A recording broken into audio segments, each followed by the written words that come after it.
With a soft hiss, the spotless door slid aside and the harsh light of the bridge fell on Giandorius's polished suit.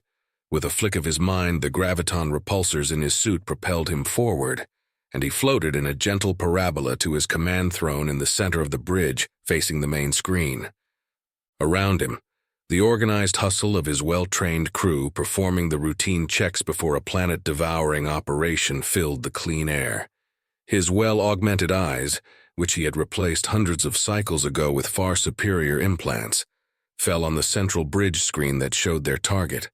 The blue marble hung in the middle of black space, like an overripe rounda fruit ready for plucking. If Xenodorious still would have a physical mouth like some lesser castes were forced, he might have salivated. This juicy piece of resources was just what the Draenari needed to further fuel their expansion across the galaxy. The AI integrated in his implants offered him a projected estimate of fleets that could be constructed from their target, and the profit his caste would make. But duty first. He dismissed the AI offer and banished the thoughts about the post-harvesting party his officers had prepared in the cantina to the back of his mind. Although he couldn't stop himself from wondering if the small female from engineering with her spindly appendages would be there. Status report. He sent over the data link that connected him to his bridge crew. His head-up display began filling up with information as every station reported readiness. Nothing out of the ordinary. The planet was inhabited by a class HFY-2 civilization, primitive humanoids barely capable of producing space-worthy craft. They even hadn't made it further in person than the only moon of their planet. Of course, they had sent out a few non-crewed probes to other bodies of their system, but none had managed to travel very far, and Giandorius had made sure to let his navigation officer plot a route from their FTL exit point into the system in real space that let one of those tiny Voyager probes shatter meaninglessly on the prow of his planet devourer ship, just to send the right message. On the subject of sending a message, any messages? He texted his comms officer. Of course he could have used audible communication, but since every single one of his crew members had at least the basic implants, they all shunned this lower-class mode of conversation in favor of sophisticated text messages. No, but they sent a ship, and they are trying to contact us. They managed to actually send a ship to space and really want to talk to us? Giandorius sent a stylized pictogram of a laughing Draenari to his bridge crew. Most responded in kind with a similar emoticon. Patch them through. The main screen switched view and showed an ugly humanoid creature wearing a bulky white spacesuit. He was sitting in a confined space with blinking lights and even some buttons meant to be pressed physically. Giandorius would have shuddered in disgust if his implanted AI hadn't suppressed the motion based on its preserve commander's dignity protocols. Speak, he said simply and waited, while the ship AI translated the strange noises the humanoid was uttering from his flapping mouth. This is Commander Leonard McCoy of the Space Shuttle Endeavour, OV-105. We greet you as first species to make contact to humanity. May we ask your intentions? Giandorius hadn't expected the humans to adapt so quickly to meeting another, the first alien species. Usually they didn't receive more than panicked replies, and in some cases the inhabitants of the planets they approached had ripped themselves apart and destroyed their civilization, even before they had completed their cycle-long voyage from the fringes of the system to the planet. We will harvest your planet for resources. It will be destroyed in the process. But if you cooperate, you are allowed to choose 100.000 individuals from your species. We will transfer them to the next suitable planet in the vicinity. Of course, neither Giandorius himself nor the Draenari in general had any intention of getting one of the filthy humans on board, but in his experience it always paid out to give a primitive species a glimmer of hope before its destruction. It made them more complacent and less likely to do something really stupid while they carried out their harvesting work. The human looked distressed. Can we offer you anything else to not harvest our planet?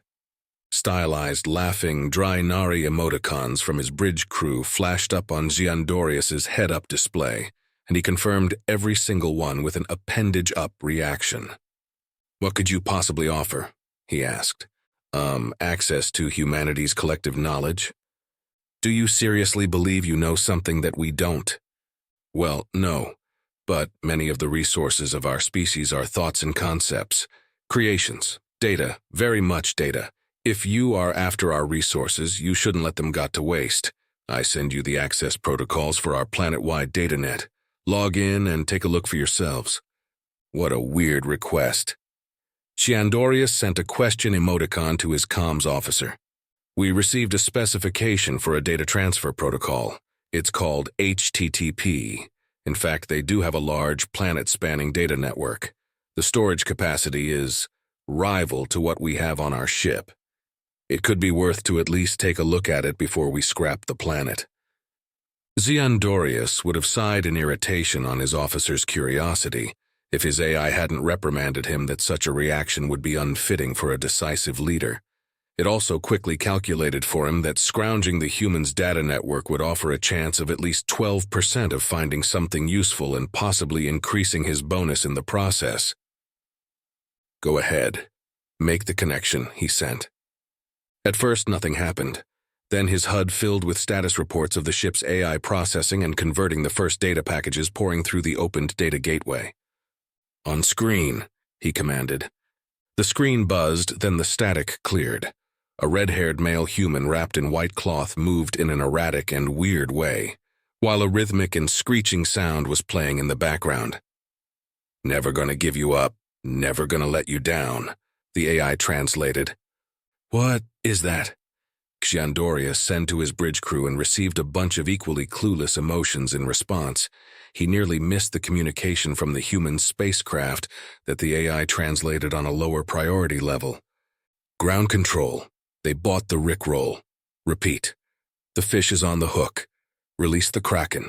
Do it. Now. Understanding began to manifest in Xiandorius's AI-enhanced mind. If his AI had not suppressed it, he would have felt consternation at having been fooled. Instead, he just was annoyed. Security breach, sever the connection, he sent to his comms officer as a priority message. But instead of a message received confirmation, his HUD filled with error messages. He willed his graviton repulsors to life and physically hovered over to the comms station. Cut the link, he audibly sent via his speakers. I'm trying to, sir, but I can't, replied his officer, hammering at the controls with his appendages in futility. The display that usually showed the comms controls was replaced with a waving, stylized image of small, blocky canine oscillating around the vertical axis, with an equally oscillating rainbow trail filling half the screen. An annoying nyan nyan sound was blaring from the integrated speakers. Xiandorius looked over to this weapons officer. Is your station still functional? Blast that ship from the sky. It must function as a relay. His weapons officer looked up from his terminal in utter confusion. The image showed dozens of small boxes with faces of human females in varying degrees of ugliness. Sir, what are hot MILFs and why are they in my location and want to meet me? Despite the regulating influence of his personal AI, Xiandorius panicked a little. This escalated quickly. Navigation, reverse, bring us away from here, he roared, trying to scream over the increasing noise level on the bridge, as his crew cried out loud in frustration, hammered at the screens, or just stared in disbelief. But his navigation officer just lay in front of his console, quivering slightly in his suit. Quickly, Xiandorius hovered over. What is it? He grabbed the officer with an appendage at his shoulder and shook him. Don't look at the screen. He barely managed to understand the whisper with all the surrounding chaos. The man grabbed him by his shoulder and pulled him nearer. Don't look at the 2 girls. And 1 cup. Then the officer collapsed and his suit's AI started automatic stabilizing procedures for treating unconscious Drinari. Xiandorius floated back to his command phone and patched a digital audio link directly through to engineering. Can you put the engines on reverse? He screamed, then listened for a couple of seconds. I don't care what that means for the integrity of the hull. Just to it. Again, he listened to the other end of the connection, vaguely aware that the human still was connected via the screen, baring his savage teeth in a wide grin. What do you mean you have lost control over the engines? What are Bitcoin? And why are the engine control computers mining them? Then Giandorius hesitated.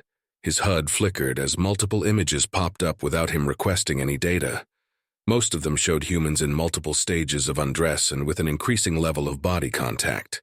Simultaneously, he was prompted by an increasing number of flashing letters to click on buttons to confirm his age, was informed that he had won some obscure lottery and apparently was chosen for a free iPad, whatever that was.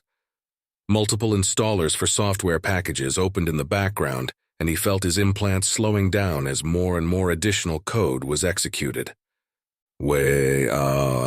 He tried to say, but his audio processors shut down. With a heavy clunk, his graviton repulsors failed, and he flopped helplessly in his command throne, unable to rise against the weight of his now dead suit. Faintly, over the screams of his crew, he could hear the human snickering quietly. Ground control.